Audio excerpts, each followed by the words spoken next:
যারা ভর্তা খেতে ভালোবাসেন তারা কিন্তু ভর্তা দেখলেই লোভ সামলাতে পারেন না, জিভে পানি চলে আসে। আর তাদের সামনে যদি মাছ মাংস যাই রাখেন তারা সেসব রেখে কিন্তু ভর্তাটাই খাবে।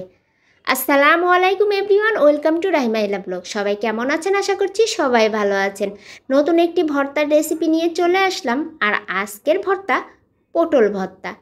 পটল আমি খোসা সহ এরকম পাতলা পাতলা করে ভাজির মতো করে কেটে নিচ্ছি। আমরা যেভাবে পটল ভাজি করি ঠিক সেভাবেই আমি পাতলা পাতলা করে গোল গোল করে পটলগুলো কেটে নিলাম। একে একে আমার সবগুলো পটল কাটা হয়ে গেছে। তারপরে আমি খুব ভালো করে পটলগুলো ধুয়ে নিব। একদম খোসা সহ সবুজ সবুজ পটলের ভর্তা খেতে যে কতটা মজা না খেলে বোঝা যায় না। আর পটলের খোসা ভর্তা তো আমরা এমনিই খাই, সেই জন্য আমি পটলের খোসা এবং পটল সহই আজকে ভর্তাটা করে দেখাবো। আর শুকনা কড়াইতে আমি কিছু কালো জিরা ভেজে নিচ্ছি। আমি কিন্তু খুব সামান্য কালো জিরা ভেজেছি, কারণ পটল ভর্তার সঙ্গে যদি কালো জিরার একটা ফ্লেভার থাকে তাহলে কিন্তু খেতে অনেক মজা লাগে। তারপরে শুকনা মরিচ ভেজে পেঁয়াজ রসুন আর কাঁচামরিচও আমি লাল লাল করে ভেজে নিলাম। আর ওই তেলের উপরই আমি পটল দিয়ে সামান্য হলুদ এবং পরিমাণ মতো লবণ দিয়ে ভালো করে নেড়ে চেড়ে নিচ্ছি। তারপরে আমি ঢাকনা দিয়ে ঢেকে দিব। আর পটলে কিন্তু আমি কোনো পানি দিচ্ছি না, কারণ পটল থেকে এমনিতেই অনেক পানি বের হয়, আর সেই পানি দিয়েই পটলটা সিদ্ধ হয়ে যাবে। ঢাকনা দিয়ে ঢেকে আবার ঢাকনা খুলে নেড়ে চেড়ে আবার ঢাকনা দিয়ে ঢেকে এভাবেই আমি পটলটা সিদ্ধ করে নিলাম। আর পটলের পানিটা যখন শুকিয়ে এলো তখন একদম ভালো করে নেড়ে চেড়ে কিছুক্ষণ ভেজে নিব, আর ঢাকনা দিয়ে ঢেকে দিব না।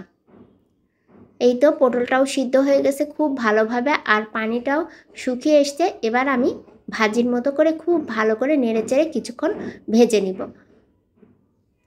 আর এই পটল ভর্তা খেতে যে এত মজা না খেলে কিন্তু বোঝা যাবে না। যারা এখনও পটলের ভর্তা খাননি তারা পুরো ভিডিওটি দেখবেন আর বাসায় অবশ্যই একবার খেয়ে দেখবেন।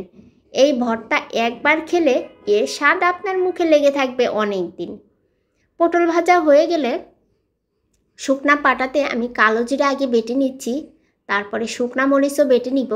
আর কালো জিরা শুকনা মরিচ কিন্তু ভিজা পাটায় বা সবজি বাটার পরে কিন্তু বাটা যায় না, তখন কিন্তু কালো জিরাও মিহি হয় না আর শুকনা মরিচও মিহি হয় না।